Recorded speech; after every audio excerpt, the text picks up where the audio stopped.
Hello everyone, welcome to AS academy. आज आपण very important असणाऱ्या एक कन्सेप्ट आपण स्टडी करणार आहोत, ती म्हणजे मोल कन्सेप्ट. मोल concept is a very important part for your 11th final exam as well as for your CET, JEE आणि नीट एक्झाम. इतकी बेसिक कन्सेप्ट आहे की या कन्सेप्ट शिवाय बऱ्याचशा फिजिकल केमिस्ट्रीचे टॉपिक्स किंवा कन्सेप्ट इनकम्प्लीट. त्यामुळे मोल कन्सेप्ट अगदी प्रॉपर समजली तरच तुम्हाला त्याच्यावरती बेस्ट एंट्रन्स मधले न्यूमरिकल्स किंवा MCQ solve understanding conceptual proper झालं पाहिजे.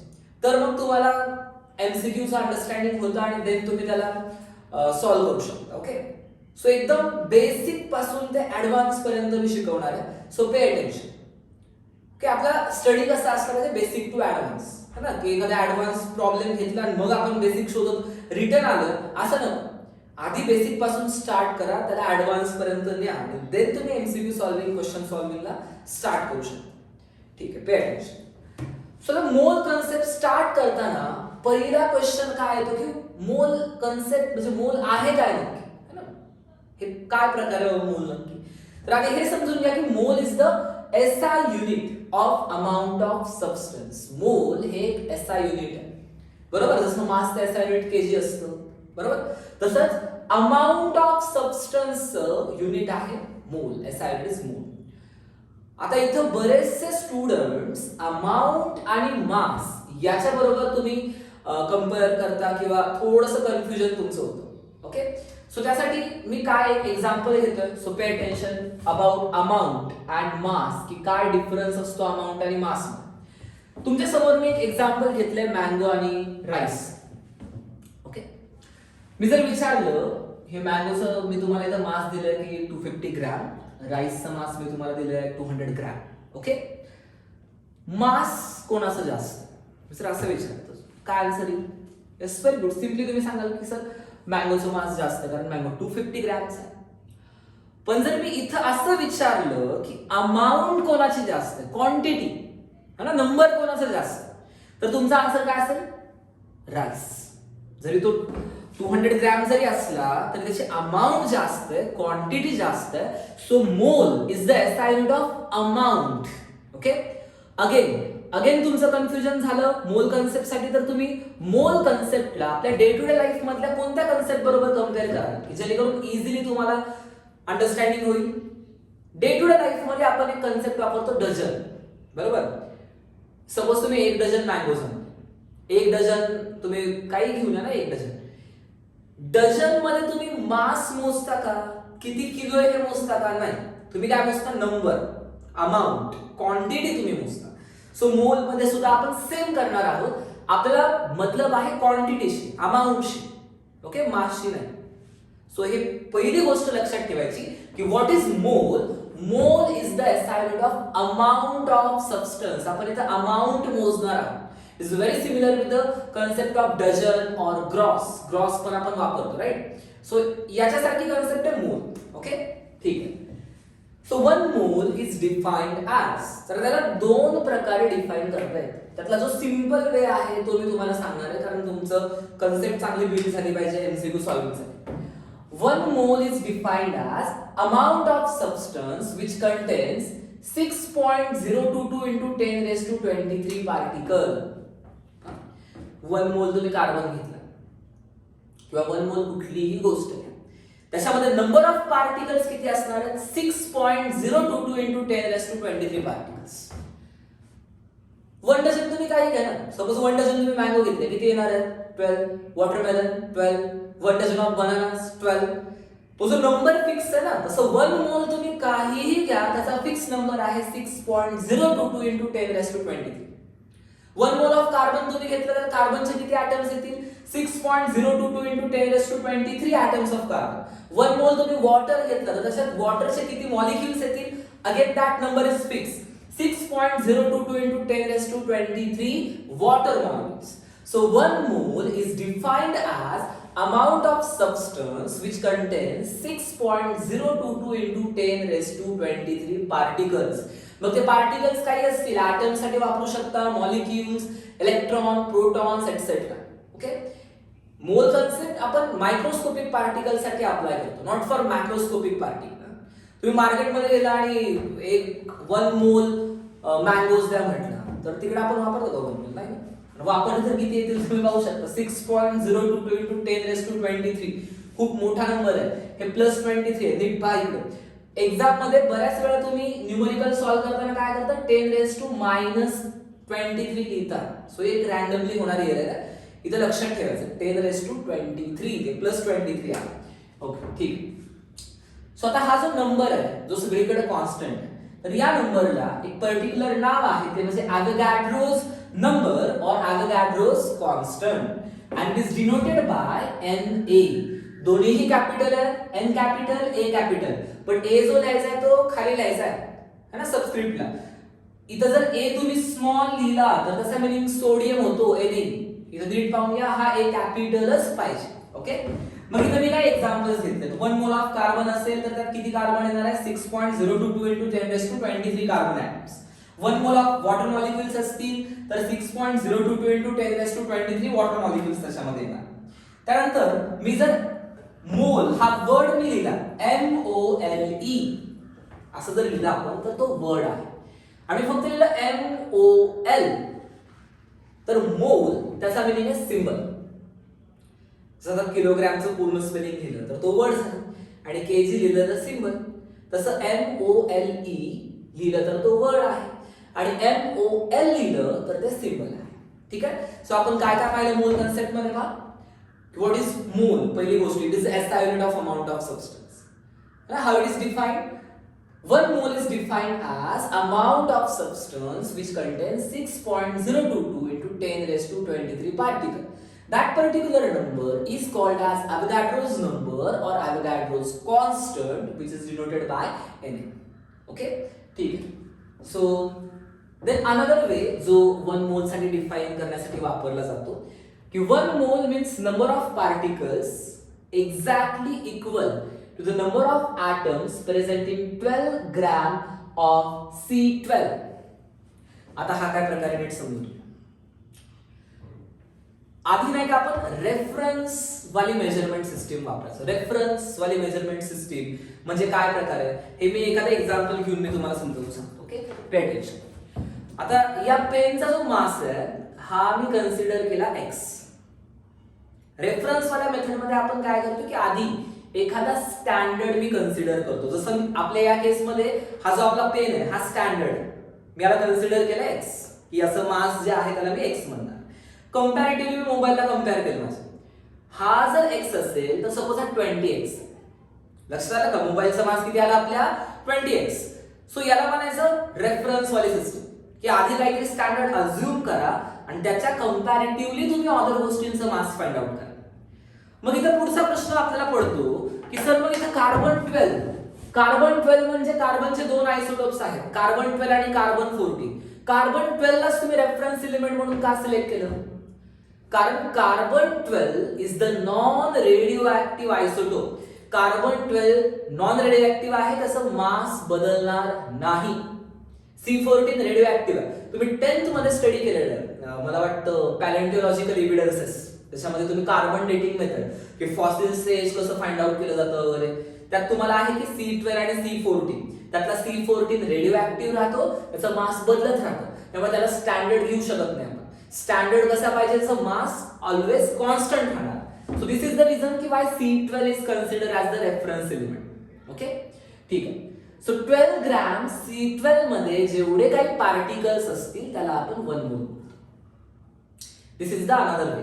कोणतं एक लक्षात ठेवलं तरी सांगा. मी हा पण का सांगितलं, कारण which of the following statement is correct or incorrect regarding मोल, असा काहीतरी क्वेश्चन बनला आणि त्यात असा रेफरन्स आला तर मग आपला गोंधळ नको. त्यामुळे ऍज अ स्टुडंट जर तुम्ही एंट्रन्स साठी प्रिपेअर करत असाल तर तुम्हाला दोन्ही गोष्टी माहिती पाहिजे. बोर्ड साठी ठीक आहे की तुम्ही कुठली एक डेफिनेशन लर्न केली आणि लिहून आला. ओके, ठीक आहे. आता याला रिलेट करणारी नेक्स्ट कन्सेप्ट आहे मोलार मास, जे आपल्याला डिस्कस करायचे. बिफोर स्टार्टिंग मोलार मास, तुम्हाला मॉलिक्युलर मास माहिती आहे का? सिंपल आहे ना, नावामध्येच आहे. मॉलिक्युलर मास म्हणजे मास ऑफ सिंगल मॉलिक्युल, एका मॉलिक्युलचा मास. आता मी तुम्हाला कम्पेअर करून प्रॉपर सांगणार आहे बऱ्याच लोकांचं इथं कन्फ्युजन असतं की sir what is the difference between molar mass and molecular mass. आम्हाला काहीच कळत नाही, त्यामुळे नीट लक्ष द्यायचं शेवटपर्यंत. Pay attention. सो आधी आपण फोकस करणार आहोत मोलार मासवर. मास ऑफ 1 मोल substance in gram is called molar mass. Molar mass म्हणजे 1 मोल सबस्टन्सचं मास. मला सपोज कार्बनचं मोलार मास शोधायचं, म्हणजे मी 1 मोल कार्बनचं मास घेणार. मला वॉटरचं मोलार मास शोधायचं, तर मी 1 मोल ऑफ वॉटरचं मास शोधणार आहे. मोलार मास म्हणजेच 1 मोलचं मास, लक्षात ठेवा. ओके, पण युनिट मात्र फिक्स आहे ग्रॅम, की मास जे मला घ्यायचंय हे ग्रॅम मध्ये घ्यायचंय. मग मोलार मासचं युनिट काय? ग्रॅम पर मोल. पर मोल कधी वापरतो आपण? एका मोलचं मास. ओके, सो मोलार मासची डेफिनेशन परत समजून घ्या.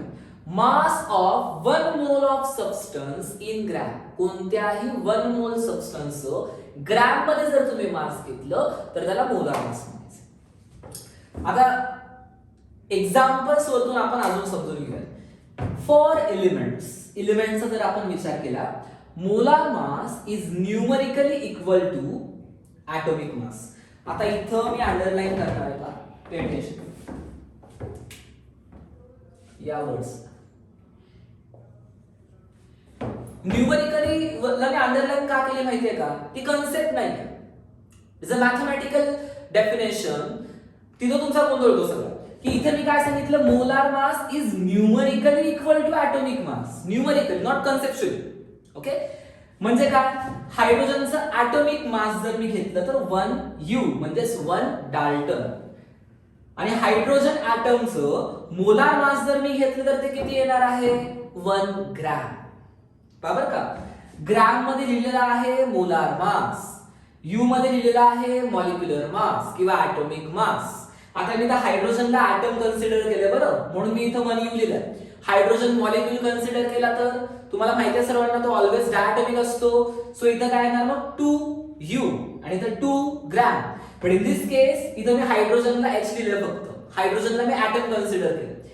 ठीक आहे.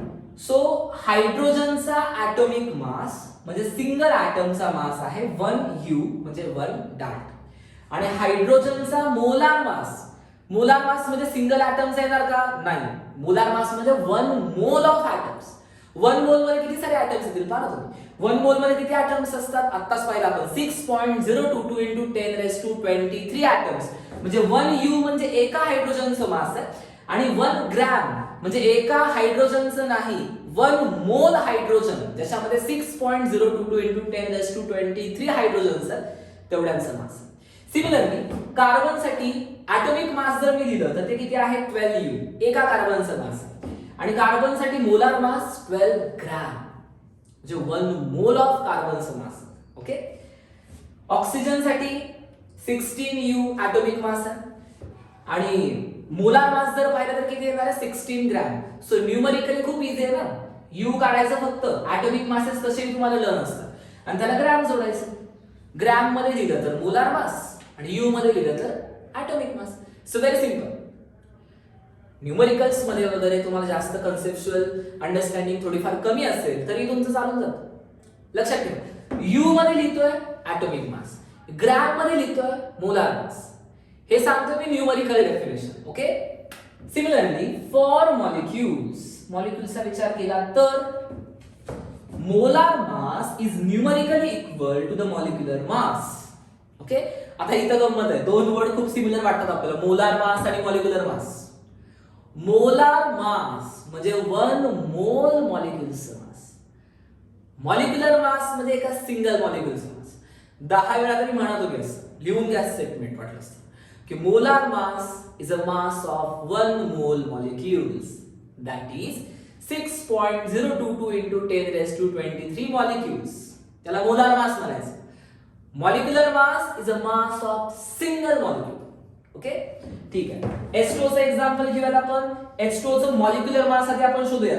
2 हायड्रोजन्स आहेत त्याच्यामध्ये, 2 हायड्रोजन म्हटलं की इथं 2, आणि एक ऑक्सिजन साठी 16. So 2 + 16 18 U. U लिहिलं तर molecular mass. Okay, similarly CO2, C साठी 12, O2 साठी 32, एका ऑक्सिजनचा 16 झाला, 2 आहेत म्हणून 32. So 12 + 32 44 U. अगेन U लिहिलं की कोणता मास? Molecular mass, very good. त्यानंतर NH3 नायट्रोजन साठी 14, 3 हायड्रोजन साठी 3, सो 14 प्लस 3 किती झालं 17U. अगेन U लिहिलं की कोणतं मास, मॉलिक्युलर मास. आणि मी त्या U लाच काढून फक्त युनिट काय लावलं मी, ग्रॅम, की ते कशामध्ये कन्वर्ट झालं, मोलार मास. ओके, ग्रॅम जोडलं की आपण मोलार मास मध्ये कन्वर्ट झालं. सो व्यवस्थित 2-3 वेळा रिवाइज करायची कन्सेप्ट मी तुम्हाला सांगितली आणि कन्फ्यूज होऊ नका. ओके, U मध्ये जर आपण लिहिलं तर ते असणार आहे ऍटॉमिक मास किंवा मॉलिक्युलर मास, आणि ग्रॅम जोडलं की बिंदास लक्षात ठेवायचं मोलार मास. ओके, नंबर्स तर सेमच राहतो ना, फक्त प्रश्न युनिट्स आहे. Okay, simple. ओके, सो मोल कन्सेप्ट रिगार्डिंग मी कन्सेप्च्युअल गोष्टी तुम्हाला सगळ्या सांगितलेल्या आहेत. ओके, वाटलंच तर 1-2 वेळा पहा, रिपीट करा हा व्हिडिओ, कारण मोल कन्सेप्ट वरती सगळं फिजिकल केमिस्ट्री डिपेंड आहे. मोल कन्सेप्ट तुम्हाला आलीच पाहिजे. ओके, आणि आता मोलार मास सारखीच सिमिलर कन्सेप्ट आहे मोलार व्हॉल्यूम. ठीक आहे, आता मोलार व्हॉल्यूम आपण स्टडी करूया. 1 mole of any gas occupies 22.414 liter or dm cube of volume. जसं 1 मोल म्हटलं की तो नंबर एक फिक्स होता ना, की 1 मोल मध्ये किती पार्टिकल्स असतात, तर 6.022 × 10⁻23. तसं 1 मोल गॅस, म्हणजे गॅस कोणताही असू द्या, whether it is hydrogen, nitrogen, carbon dioxide, anything, gas कोणताही असू द्या, 1 मोल गॅसचं व्हॉल्यूम सुद्धा फिक्स असतं आणि तो फिक्स नंबर आहे 22.414 लिटर. लिटरलाच एक वर्ड वापरतात डीएम क्यूब.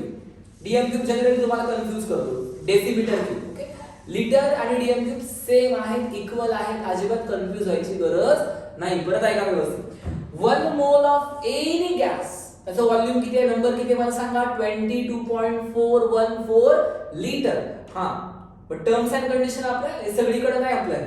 हे अप्लाय कधी होतं ते पण नीट समजून घ्यायचं, की ज्या वेळेस तुम्हाला न्यूमरिकल मध्ये कोणती कंडिशन दिलेली असेल, एसटीपी कंडिशन. कोणती कंडिशन, एसटीपी कंडिशन जर दिली असेल तरच तुम्ही हे अप्लाय करू शकता. एसटीपीचा मीनिंग काय, standard temperature and pressure. Standard temperature and pressure. मग स्टँडर्ड टेम्परेचर म्हणजे किती असतं, 273.15 केल्विन, म्हणजे 0 डिग्री सेल्सिअस, म्हणजे स्टँडर्ड टेम्परेचर कन्सिडर केलं जातं. त्यानंतर स्टँडर्ड प्रेशर किती असतं, 1 ॲटमॉस्फिअर, म्हणजे 1.013 बार. ओके, हा, ही कंडिशन जर न्यूमरिकल मध्ये दिली असेल तर आणि तरच तुम्ही ही कन्सेप्ट वापरू शकता. कोणती कन्सेप्ट, की 1 मोल गॅस असेल तर व्हॉल्यूम बिंदास्त काय घ्यायचं, डायरेक्टली 22.414 लिटर. एमसीक्यू सॉल्व्ह करताना, न्यूमरिकल सॉल्व्ह करताना 22.414 घ्यायची गरज नाही. थोडं अप्रॉक्सिमेशन वापरायचं असेल 22.4 घेऊन सुद्धा तुम्ही सॉल्व्ह करू शकता. ओके, ठीक आहे. एक नोट, की आता रिसेंटली IUPAC ने काही गोष्टी चेंज केल्या. आता हे कोण ठरवतो, standard temperature 0 degree Celsius assume करायचं किंवा कन्सिडर करायचं, IUPAC, international union of pure and applied chemistry. तर रिसेंटली त्यांनी काही गोष्टी चेंज केल्या. काय चेंज केल्या बा, स्टँडर्ड प्रेशर 1 बार त्यांनी कन्सिडर केलंय. आपण आधी किती कन्सिडर करत होतो, 1 ॲटमॉस्फिअर, तर आता किती कन्सिडर केलंय, 1 बार. त्यानंतर त्याचं जे व्हॉल्यूम होतं, मोलार व्हॉल्यूम. मोलार व्हॉल्यूम म्हटलं की गॅस कोणताही असू दे, हा नंबर फिक्स लर्न करून टाकायचा. मोलार व्हॉल्यूम काही विचारू द्या, हायड्रोजन, नायट्रोजन, कार्बन डायऑक्साइड म्हटलं, मोलार व्हॉल्यूम म्हटलं की 22.414 लिटर. ओके, तसं रिसेंट चेंज झालेल्या कंडिशन्स नुसार मोलार व्हॉल्यूम आहे 22.7 लिटर. किती आहे, 22.7 लिटर. हे दिलेलं माहिती पाहिजे, असलं काही विचारू नये. Hope for the best but prepare for the worst. आपल्याला माहिती असलं पाहिजे रिसेंट काय चेंजेस झाले. तुम्हाला न्यूमरिकल मध्ये वरच्याच व्हॅल्यूज वापरायच्या आहेत, आधीच्याच व्हॅल्यूज वापरायच्या आहेत. हे मी जस्ट तुम्हाला इन्फॉर्मेशन साठी सांगितलेलं. आणि एनटीपी सुद्धा अशी सिमिलर कंडिशन असते. जसं आपण एसटीपी म्हणतोय ना, तसं एनटीपी सुद्धा असतं. एसटीपीचा फुल फॉर्म आहे स्टँडर्ड टेम्परेचर अँड प्रेशर. एनटीपीचा फुल फॉर्म असतो normal temperature and pressure. Okay, मग नॉर्मल टेम्परेचर किती राहतं, 293 केल्विन. नॉर्मल प्रेशर तेवढंच राहतं 1 ॲटमॉस्फिअर वगैरे. त्यावेळेस नंबर वगैरे बदलतात. त्यावेळेस व्हॉल्यूम 24 डीएम क्यूब और 24 लिटर वगैरे असतं. त्यामुळे कंडिशन्स काय दिलेले आहेत हे व्यवस्थित पाहायचं. ओके, ठीक आहे, थँक्यू.